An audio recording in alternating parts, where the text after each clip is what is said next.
Sœurs et frères en Christ, à vous qui êtes là ce matin par conviction, à vous qui êtes là par amitié, à vous qui êtes là par obligation, j'aimerais raconter une histoire. Et comme toutes les histoires, elle commence par « Il était une fois ».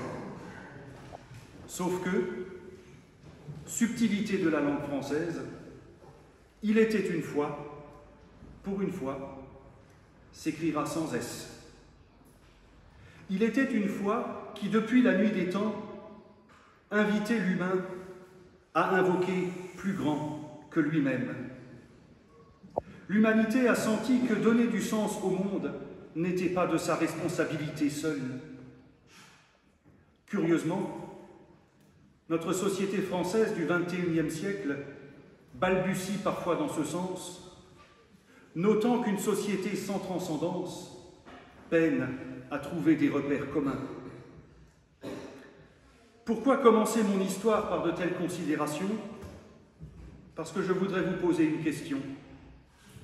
À quand remonte la dernière vraie bonne nouvelle que vous avez entendue? Pour certains, c'était peut-être il y a des années. Et nous vivons dans un monde où, en plus de ça, on constate et on dénonce de plus en plus ce qu'on appelle l'usage désinhibé de la force. On en parle beaucoup dans les rapports internationaux, mais les choses commencent dans notre quotidien, ici. Combien d'incivilités ou de comportements sans gêne constatons-nous au quotidien, nous obligeant à une surenchère d'agressivité pour, comme le disait il y a quelques jours le président Macron, être craint pour être respecté, ravivant les blessures d'un monde qui a pourtant tant besoin de guérison. Proclamer la bonne nouvelle et guérir, c'est le programme de Jésus. Alors vous me direz, il y a du boulot. Et ce n'est pas pour rien qu'il parcourt les villes et les villages et qu'au bout d'un moment, il fatigue au point de déléguer. Il paraît que c'est le propre de tout grand dirigeant, savoir déléguer, parce que le pouvoir n'est pas une fin en soi. D'ailleurs, notre texte ne parle pas de pouvoir, mais d'autorité. En grec, le terme signifie faire sortir ce qu'on a au fond de soi, se sortir de soi-même pour se poser en vérité. Et le mot autorité vient lui-même du latin qui désigne un tuteur qui permet à une plante de pousser droit. Jésus ne délègue pas un pouvoir, mais envoie des femmes et des hommes pour parler en vérité et permettre aux uns et aux autres de pousser droit. Vous aurez relevé que l'Évangile donne une liste de 12 personnes que Jésus envoie. 12 personnes dont on ne sait pas grand-chose. Sinon que 4 d'entre eux vivaient de la pêche, un 5e était collecteur d'impôts, on ne sait rien des 7 autres. Et les évangiles ne ratent pas une occasion de les présenter comme des bras cassés qui ne comprennent rien au message de Jésus. Pourquoi cette précision? Pour dire que l'évangile n'est pas une histoire d'anonyme. Si aujourd'hui nous nous réunissons encore au nom de Jésus, c'est parce que des femmes et des hommes ont parlé au cours des âges, revêtus de son autorité, pour permettre à d'autres de pousser droit, d'acquérir l'autorité et de continuer la transmission du message de Jésus. Cette chaîne de témoins commence avec les 12 cités dans notre texte, dans les pas desquels nous nous inscrivons aujourd'hui. Jésus nous présente le visage d'un Dieu dont le pouvoir et la puissance a un objectif, confié à tout baptisé, proclamer la bonne nouvelle et guérir.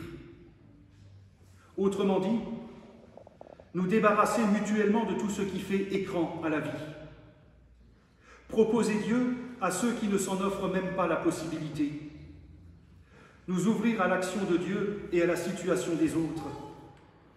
Et en ce sens, c'est porter une espérance qui appelle quelqu'un à nos côtés et convoque du neuf.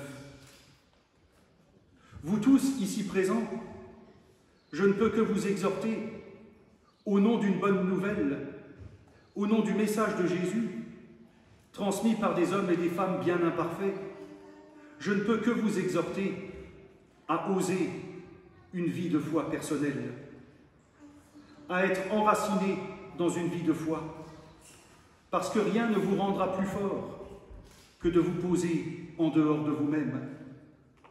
Cela semble paradoxal, et c'est pourtant l'expérience de toute personne qui croit. Faire confiance, se libérer de tout souci de réussir, cela rend la vie plus légère et plus libre. Lorsque notre texte dit que Jésus donne l'autorité, la question nous est posée. Qu'avons-nous au fond de nous-mêmes? Quelle conviction, quelle vérité portons-nous? Traversons-nous l'existence comme des robots lobotomisés par les écrans? Ou avons-nous au fond de nous-mêmes cette conviction que nous sommes des femmes et des hommes en route, appelés à participer à quelque chose de plus grand que nous, histoire de laisser à nos enfants autre chose qu'une poubelle invivable où on se battra pour les restes? Se poser des questions sur Dieu, c'est ultimement se poser la question du sens de la vie. La foi nous ouvre à toute la dimension spirituelle de l'homme. La psychanalyste Marie Balmary écrivait un jour que la spiritualité était le luxe de la condition humaine. Pourquoi? Parce que cette dimension spirituelle révèle que l'homme n'est pas seulement un outil, un technicien, un producteur ou un consommateur. La foi nous dit que dans la vie humaine, il y a une place pour la gratuité.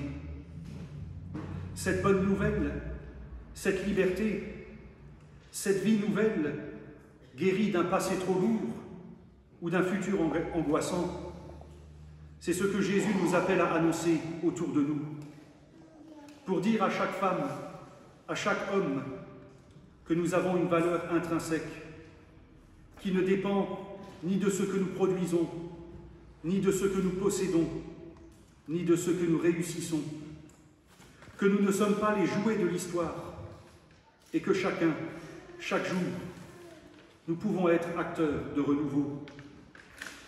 Cela était une fois, cela reste une fois.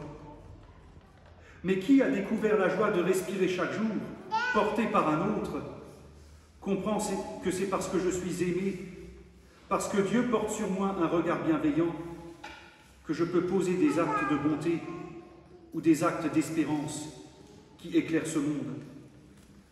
Plus vous mettrez ce que vous êtes à la disposition de cet autre qui nous dépasse et que le monde nomme Dieu, plus vous serez libre, plus vous serez comblés, plus vous serez en paix.